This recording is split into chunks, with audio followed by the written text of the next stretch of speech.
शिरढोण इथं श्री सिद्धिविनायक भजनी मंडळाच्या वतीनं श्री कल्लेश्वर मंदिरात आजपासून ग्रंथराज ज्ञानेश्वरी पारायण आणि अखंड हरिनाम सप्ताहाला उत्साहात प्रारंभ झाला।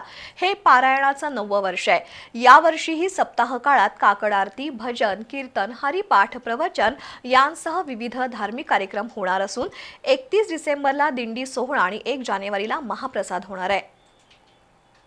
इचलकरंजी जवळ शिरढोण इथं श्री सिद्धिविनायक भजनी मंडळ कार्यरत आहे। या मंडळाच्या वतीनं प्रत्येक एकादशीला मंदिरात भजनाचा कार्यक्रम होतो।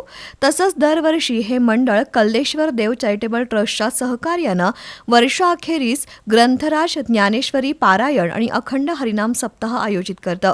या वर्षीचं हे सप्ताहाचं 9वं वर्ष आहे।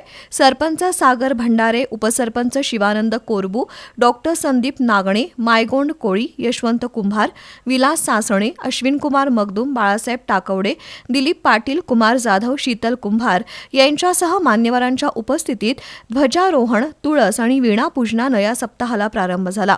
त्यानंतर व्यासपीठ चालक ईश्वर लोकरे महाराज यांच्या मार्गदर्शनाखाली ग्रंथ वाचन सुरू झालं। सप्ताह काळात अयोग्य बोलणं आणि वागणं टाळून ईश्वर नामात दंग होऊन ईश्वराशी एकरूप होण्यासाठी सर्वांनी प्रयत्न करण्याचं आवाहन लोकरे महाराजांनी केलं। सप्ताह काळात दररोज पहाटे काकड आरती, सकाळी पारायण, दुपारी भजन, सायंकाळी हरिपाठ होणार आहे।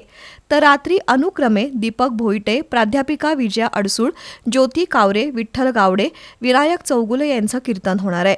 31 डिसेंबर रोजी रात्री राजा पंढरीचा संगीत सोंगी भजनी मंडळाचा कार्यक्रम होणार आहे। या सप्ताहाला पंचक्रोशीतील भाविकांनी उपस्थित राहून लाभ घेण्याचं आवाहन मंडळाचे अध्यक्ष अजित मगदूम यांनी केलंय।